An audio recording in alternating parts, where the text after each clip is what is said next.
It's Bob from MTG Realm. I am here with my good friend John. John, introduce yourself, please. Well, my name is John. I'm coming to you today to talk about the new Commander decks. Where can we find you at? Oh, yeah, absolutely. I've started a new Commander-based blog, talk about deck strategies, deck building, card selection, that kind of stuff. You can find it at commandtower.tk, or if you are on Tumblr, you can just do a Tumblr search for Command Tower, all one word. Awesome, and MTG Realm as well. It's on the Blogger as well as Tumblr. And of course, you're probably looking at this on YouTube right now. Anyways, I'm a standard guy. What we have here is a subject matter expert in John. He loves the alternate formats. He loves Plane Chase. He loves Commander. And that's what we're here for today. Commander, John has all 5 of them. Here is all 5. Many Bothans died to bring John these Commander decks right here. And we've got them all. We're going to talk about the Commander decks. Just recently released in November the 1st? November 1st, yeah. November the 1st of this year, 2013. There are 5. They're tricolored, representing the old shards of Alera. We've got Bant, which is white, green, blue. Esper, which is blue, white, black. Yep. Grixis, which is blue, black, blue, red. That's correct. Jund, and I used to play Jund way back then as well. It's red, black, green, and Nea, which is green, red, white. Pre-constructed right out of the package. Yeah. Again, it's Commander or EDH. Tuned perfectly to play right out of the package. 100-card singleton decks. They come with the 3 oversized commanders in foil. As we see here, yeah. And just ready to go, ready to get you started. Good jumping off point for building your own commander deck. It's brilliant. Anyways, we are going to have a look at all 5 of them. And here we are back again. We are looking now at the Eternal Bargain. This is the Esper, which is white, blue, and black. Again, we've got a lovely card box along with a Learn to Play guide and a strategy guide that Wizards has sent along with us. Again, 3 generals. John, let's talk about some of the generals here. I've seen this guy before. Yeah, well, back for another round is Shroom the Hegemon. She is from the Alara block, where she was the leader of the Esper Shard. Very strong creature. 6 mana for a 5/5 flyer is 3 in Esper. And for 6. It's not terrible on its own, but the ability that she has on it is where she really shines. When she comes into play, you return target artifact card from your graveyard back onto the battlefield. No casting cost there. You got it for the Walmart price, eh? It's really good. It can work quite well, maybe perhaps if you discard. Yeah, if you're discarding for something, or there's all kinds of loops that you can set up with it. She can become very, very degenerate if you set the cards around her just right. Very nice. Okay, so this one here, pretty slick. Sidri. Sidri the Galvanic Genius. People have been comparing her actually to the creature card of Karn. Oh, right. Silver Golem, not to be confused with the Planeswalker card, because the Planeswalker card is something very different. Okay. So we've got a simple 3 Esper for this, for a 2/2. White, blue, black for a 2/2. It's a human artificer. Yeah. For a blue, she turns a non-creature artifact into an artifact creature with power and toughness equal to the converted mana cost of the thing you're targeting. So if you have a Darksteel Forge, that's a 9 converted mana cost artifact. You get a 9/9 out of that. And it still remains indestructible. And it remains indestructible because it doesn't remove the ability on it. And is that only until end of turn? That's until end of turn, yeah. Right. And for a white and a black, target artifact creature gains Death Touch and Lifelink until end of turn.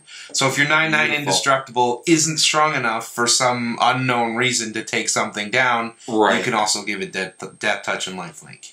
Not bad at all. You know what? If you're running an artifact deck, or maybe an artifact theme, Man, that's pretty sweet. Not a terrible card, to say the least. Okay, the last one. And this is one of the new ones here. He's new. This is actually the commander that is on the front of the deck. This is the flagship commander for the deck. It's Aloro Ageless Ascetic, and he is a giant soldier.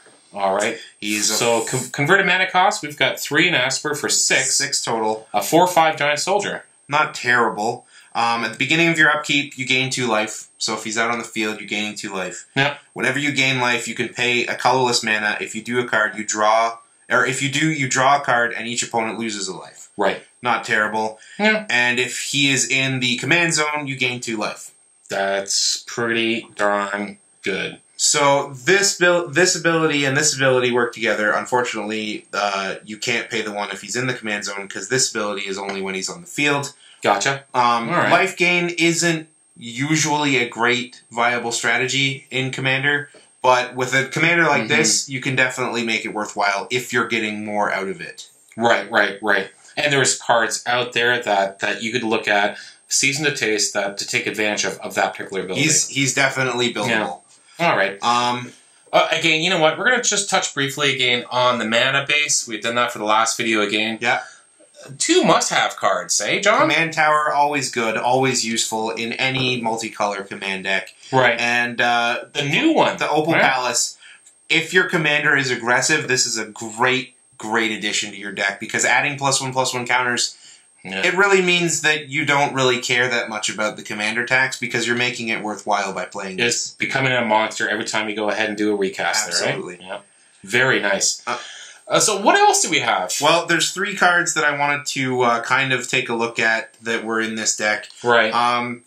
The first is Greed, which is a reprint from a long time ago. Okay. Pretty straightforward card. Pay a black and 2 life, and you draw a card. Right. That's really good with a card like this, because you're already paying 1 to draw a card and having each opponent losing a life. And since you're already going to be past your life total with gaining the life from him, you don't really mind too much if you use your life as a resource. Not at all. Definitely worthwhile inclusion to put them in together. Right. Now the second one I wanted to look at is Filigree Angel, which is another reprint. This one is from Shards of Alara. It's Alara Reborn. Alara Reborn, right. Okay.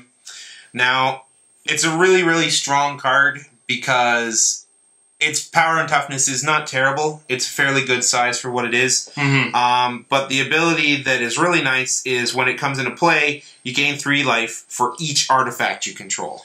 If you have something like Mirror Ball that has a lot of mirrors, you can play. Yep. That is a lot of life. Very good, strong card with this, because you can use it, throw it away for some effect, and then get it back with Shroom and keep gaining life as needed. Best buddies there. And the final card I wanted to look at is another beater from the Alara block. This is Sphinx of the Steel Wind. Right. Kind of comparable to, say, a Chroma Angel of Wrath. In that it's a creature that has nothing but creature keywords on it.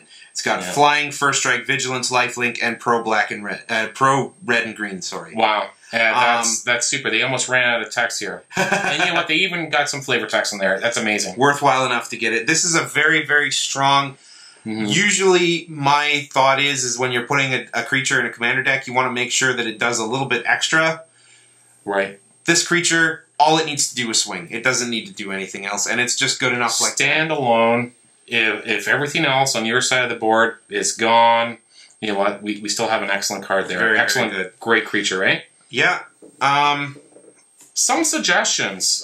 This deck is... Unfortunately, I feel like this deck isn't quite as focused as some of the other ones in this set. I've read something similar. It tries to do a bunch of different things, but as a result, it can't really focus on one shot. So my main suggestion, if you're going to be building from this deck, is to pick which of these 3 commanders you like best, and then look at cards that are tailored more specifically to those commanders. It seems to be pulling a little bit away from each other, perhaps. Like this one wants to gain life, but this one and this one worry more about artifacts. But this one kind of wants more artifact creatures, and this one wants non-creature artifacts more. It's not terrible. It's a very good starting point. but you're going to want to do some work to kind of tailor it to the commander you choose. Right, you are. Very good. Well, you know what? That's a good wrap up there. Now, this was Eternal Bargain. Yeah, that is the Esper colors, white, blue, black. Good value for the cost. Just tailor it to yourself, I think, is the main thing. And you might see some of the suggestions. Click on the links in some of the articles that we have below for this. All right. Come on back. We're going on to another video. Check the YouTube channel, okay? Alrighty.